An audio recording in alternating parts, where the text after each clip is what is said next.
Bonjour, nous sommes le samedi 11 janvier 2025 et nous continuons avec le Consumer Electronics Show de Las Vegas CES qui s'est déroulé du 5 au 10 janvier.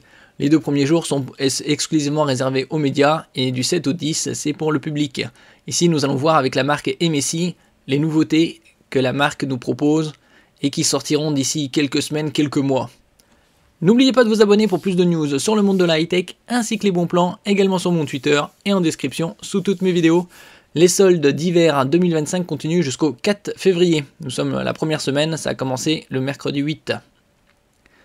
Donc ici, ils ont commencé avec les consoles de jeux portables MSI Clo 8 AI pour Artificial Intelligence, puisque le CPU pourvu dans cette console a une partie NPU pour Neural Processing Unit, et c'est décliné en deux tailles, 8 pour 8 pouces et 7 pour 7 pouces. Il a également deux ports Thunderbolt 4, USB oblong comme sur les smartphones, pas de sens d'insertion. Et donc comme il est également pourvu de CPU avec une partie intelligence artificielle, ils prennent les fonctionnalités Copilot également. Nous passons au moniteur gaming 27 pouces QD OLED. QD pour Quantum Dot, c'est une matrice. C'est un film nanométrique appliqué à la matrice OLED pour étendre justement les couleurs reproduites. Et on gagne quelques pourcentages. On arrive sur le DCI-P 3 à plus de 99% de couverture. Ici, ils nous ont présenté du 4K 240 Hz avec un DisplayPort 2.1. Actuellement, c'est la dernière norme. Je vous avais parlé au mois de novembre des bons plans concernant les 27 pouces avec une définition QHD, c'est-à-dire 2560 par 1440 en 240 Hz et en 300 Hz en 27 pouces, qui était à l'époque à 580-650 € environ. Actuellement, ils sont dans la même, un peu plus onéreux, de quelques dizaines d'euros, aux alentours de 730 € pour la version 300 Hz. Et donc ici, c'est un 27 pouces 4K 240 Hz QD OLED avec DisplayPort 2.1. Cet écran innovant offre une clarté époustouflante avec 166 ppi, c'est-à-dire pixels per inch, comme le moniteur Dell que je vous avais présenté récemment. Donc une bonne densité de pixels, la compatibilité G-Sync pour la synchronisation entre les cartes de Nvidia et le moniteur. Ils avaient également présenté des moniteurs avec un taux de rafraîchissement très élevé. C'était ici un 500 Hz en QHD, c'est-à-dire 2560 par 1440. Donc on gagne 200 Hz. Est-ce bien nécessaire? Déjà 240, 300 Hz c'est déjà très élevé. Après il faut avoir une carte graphique qui puisse envoyer autant d'images. Et même pour les yeux humains, déjà plus de 120 Hz, 165, 240, c'est déjà très très bon. Là ils ont présenté des laptops gaming 18, donc le retour des 18 pouces, des titans.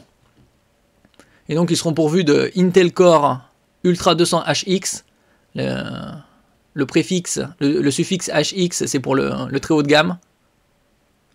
Et au niveau des GeForce RTX 50, il y aura jusqu'au 5090, donc le plus performant. Puis il y a d'autres séries comme les séries Raider, Vector et Steel qui sont un peu plus légers et qui ont des CPU différents. Ici Core Ultra 200HX, AMD Ryzen 9000HX et auront des diagonales de 16 pouces. L'autre c'était le Titan, c'était un 18. Il y a également les Venture et Venture Pro de 14 à 17 pouces qui sont un peu plus légers. Et nous verrons les autres en détail, ces autres specs. Sur certains PC, il y aura du QHD et du 4K.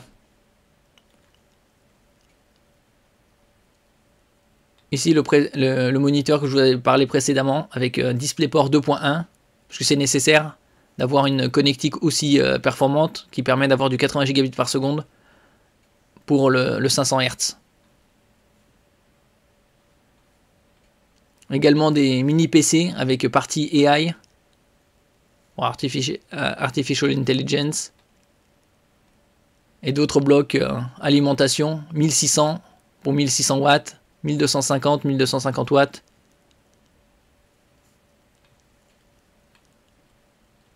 Également des SSD portables, là avec 40 gigabits par seconde de transfert.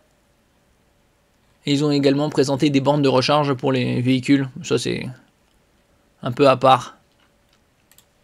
Alors ici, MSI Vector 16 et 17 pouces. 5 nouveaux PC portables gamer avec Intel Arrow Lake HX Core Ultra 9, donc le très haut de gamme, le Thunderbolt 5, toute dernière norme. Comme je disais précédemment, c'est encore très rare de trouver du Thunderbolt 5. L'année dernière, il y avait 2-3 modèles maximum au monde, et également le Wi-Fi 7. Au niveau de la dalle, ce sera du IPS, QHD 240 Hz. Donc ici, nous allons voir le Vector 16, donc 16 pour 16 pouces.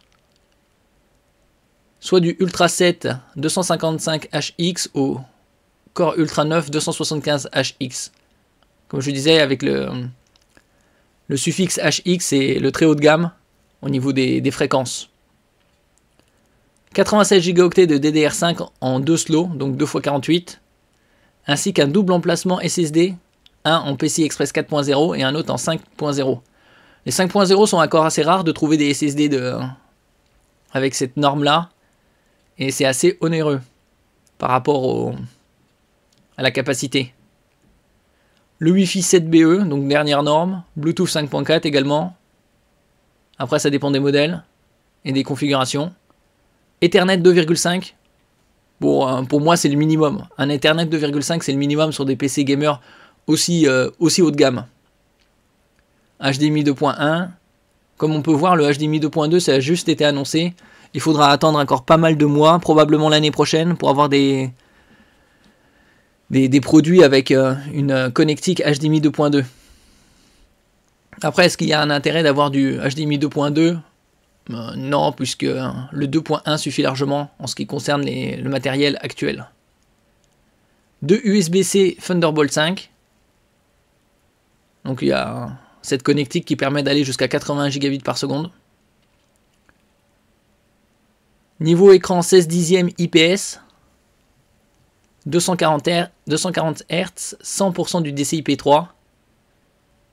Certains modèles auront certainement du mini LED en rétroéclairage. Assez rare encore et onéreux. On retrouve deux haut-parleurs 2x2 watts. Ils auraient pu faire un effort pour mettre aussi 2 fois 2 watts en subwoofer pour les graves. Elle sera équipée d'une 5096 Go de DDR7 et une autre de 5070 Ti 12 Go de DDR7. Il faudra voir la différence de prix. Il vaut mieux privilégier le 5080 que le 5070 Ti parce que 12 Go c'est peu. Et là on passe au 17 pouces Vector.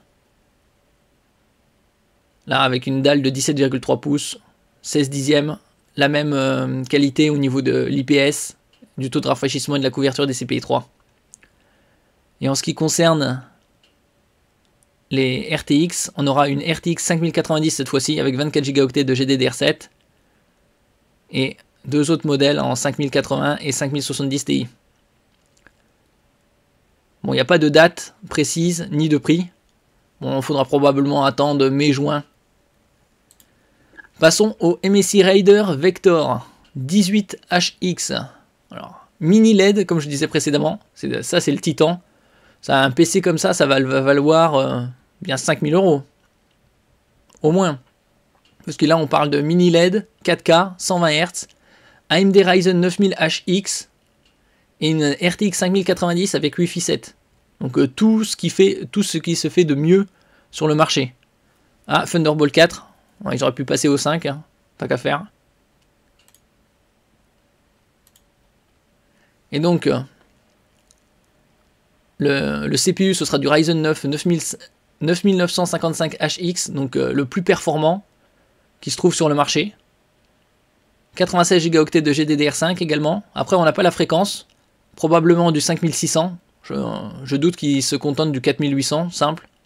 Ce sera probablement 5600 MHz. 2 emplacements SSD, un en PCI Express 4.0 x 4 et un autre en 5.0 x 4.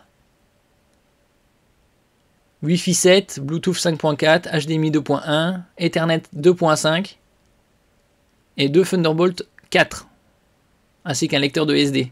Ouais, c'est un peu étonnant qu'ils mettent que du Thunderbolt 4 et pas du 5. D'un autre côté, c'est du c'est AMD Ryzen. Pour avoir du Thunderbolt 5, il faudra avoir du Intel. En ce qui concerne la dalle, 18 pouces, 16 dixièmes, de plus en plus fréquent en ce qui concerne le 16 dixièmes. Ça a commencé depuis au moins 4 ans sur le marché à avoir des dalles 16 dixièmes. Et donc il y aura une version QHD, 240 Hz, 100% DCI-P3. Et au niveau des RTX, 5070 Ti et 5080. Là, sur un PC comme ça, c'est au moins 4000 €. 3500, 4000. Il n'y a pas de précision sur les prix, on verra ça d'ici quelques mois. Et un autre MSI Raider, l'autre ça c'était le Vector, là c'est un Raider, 6 haut-parleurs, 4 x 2 watts en Twitter et 2 caissons de basse 2 x 2 watts. Bon, ça c'est vraiment le top du top. Concernant la dalle, 18 pouces, 16 dixièmes, Ultra HD, donc 4K, au format 16 dixièmes, donc ça donne 3840 par 2400. 120 Hz, 100% DCI-P3 et display HDR 1000. 1000 c'est pour le niveau de luminosité 1000 nits, ce qui est tout à fait normal puisque c'est du rétroéclairage mini LED, donc bien puissant. Ah, bien évidemment, on a du RTX 5090 à 24 Go de GDDR7 et un autre à 5080. Il n'y a ni le tarif ni la date des disponibilités. Ça, ce PC là, sans trop se tromper, 5090, 4K, 16 dixièmes, 120 Hz, mini LED, 6000 €.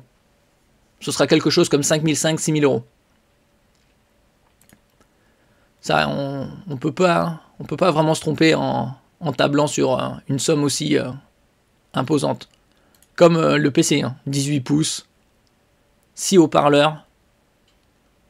Oui, ce sera largement 5000, 5005, 6000. Voire un peu plus. Ils avaient présenté, comme je le disais tout à l'heure, le 4K en 27 pouces, 240 Hz. DisplayPort 2.1A. Et donc ce genre de moniteur 4K, ce sera certainement du 1200, 1500 €. Basé sur les prix actuels de 27 pouces QHD, qui sont actuellement en 300 Hz à 730 €. À partir de là, un 4K, ce sera au moins 1000 €. Et donc, on sera avec du 240 Hz. Oh, je dirais bien 1300, 1500 €. En ce qui concerne le 500 Hz avec le QHD, le 300 Hz coûte déjà 730 €. Alors 500 Hz, oh, 1200. Au moins 1000 € c'est certain. 1000, 1200, ouais. Après, il y a d'autres luminosités. 250 nits de base et avec des pics lumineux en HDR jusqu'à 1000. Pas de tarif, ni de date pour l'instant. Il faudra attendre quelques semaines peut-être pour les publications. Alors ici, il nous parle de prix. En ce qui concerne le 27 pouces UHD, sa fiche produit est déjà en ligne pour ceux qui voudraient déjà tous les détails à son sujet, tandis que sa disponibilité est prévue pour le 6 janvier avec un prix de 1200 €. Ouais, c'est le prix qu'ils annoncent, 1200 € pour 240 Hz.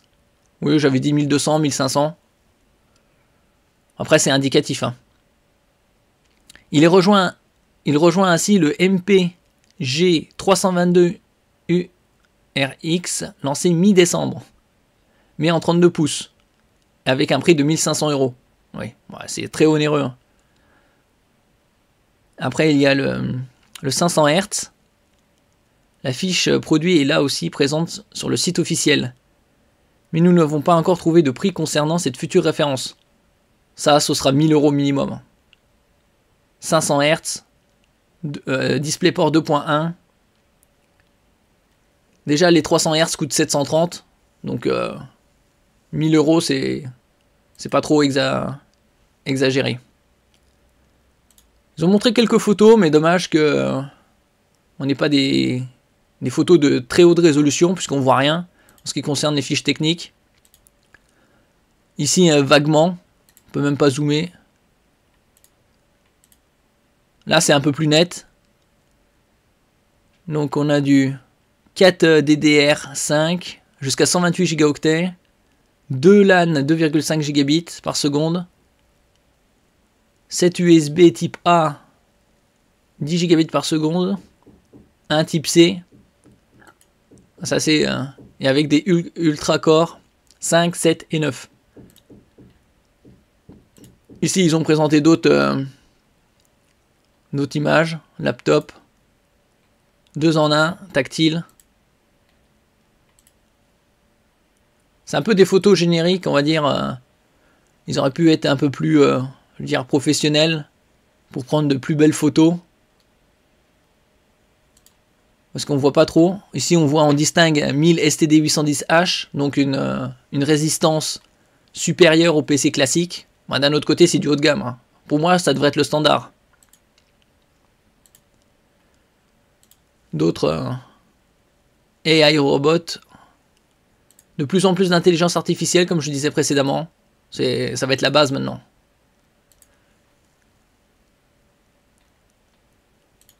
Ici, c'est un corps intelligence artificielle. Ah, c'est All-in-One IO. Donc tout est intégré dans l'écran. Copilot Plus. Ça, c'est des écrans portables. Full HD 100 Hz, IPS. C'est du 24 pouces. Les mini PC. Aussi avec intelligence artificielle. Alors on a ici du Intel Core Ultra 7 155H. Donc il date un peu puisque c'est la première génération. Double DDR5. 2 SSD Gen 4, 2 Thunderbolt 4, 2 LAN 2,5. Donc c'est assez compact. Au vu des specs, ce sera quelque chose comme, je dirais, 800 € dans ces eaux-là.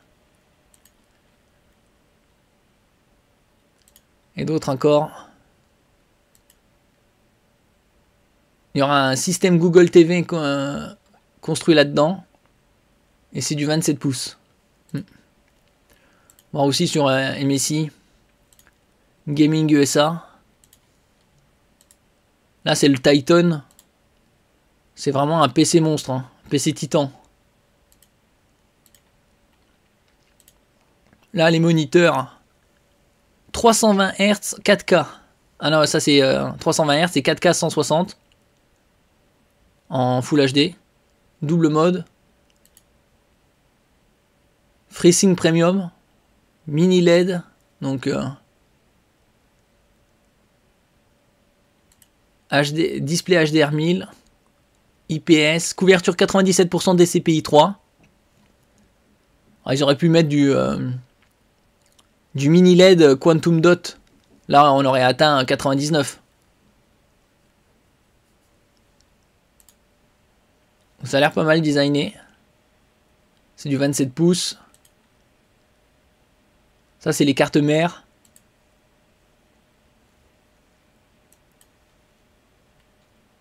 L'autre, les refroidisseurs.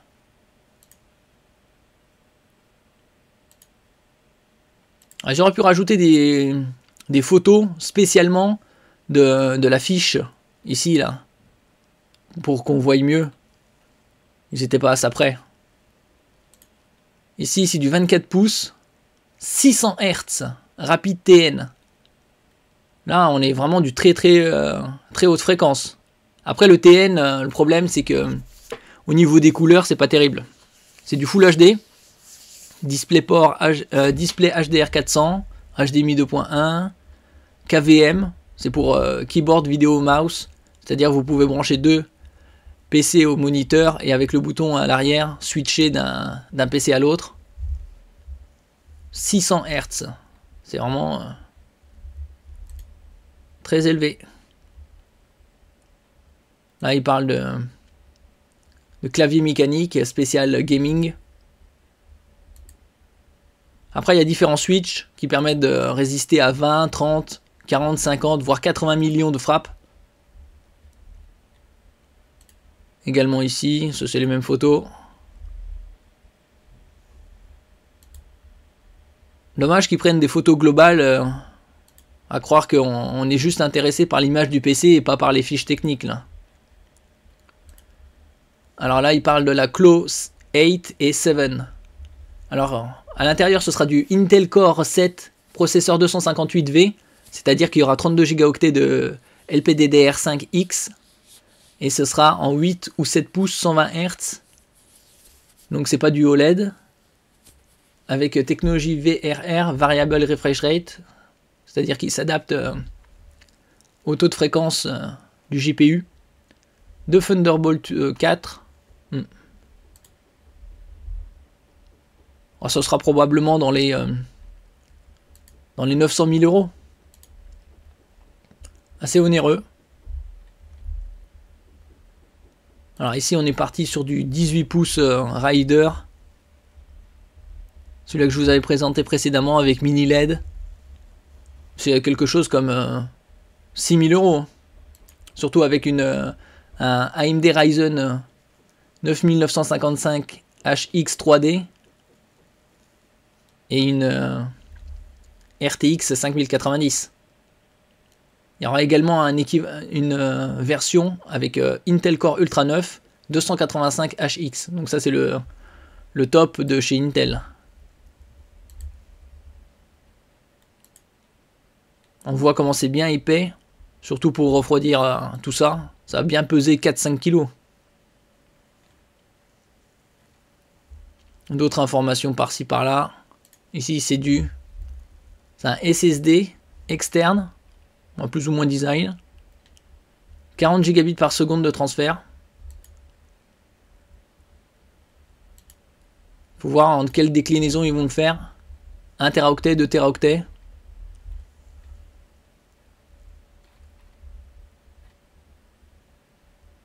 Ici, ils nous présentent les cartes. Des cartes mastoc, hein, c'est vraiment des parpaings. D'autres, les cartes mères, full speed Wi-Fi 7, donc ça veut dire le Wi-Fi 7 au mieux de sa forme, c'est aux alentours de 46-47 gigabits par seconde. Le LAN 5 gigabits, ça c'est intéressant, parce qu'avant ils se mettaient du 2,5, là c'est du 5. Ils auraient pu aller jusqu'à même 10. Hein.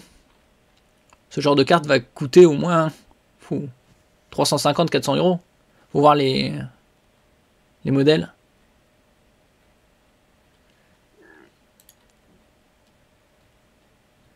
Eh oui. Ah, c'est ici. Carte mère. B850, 860. Merci pour votre écoute et à la prochaine.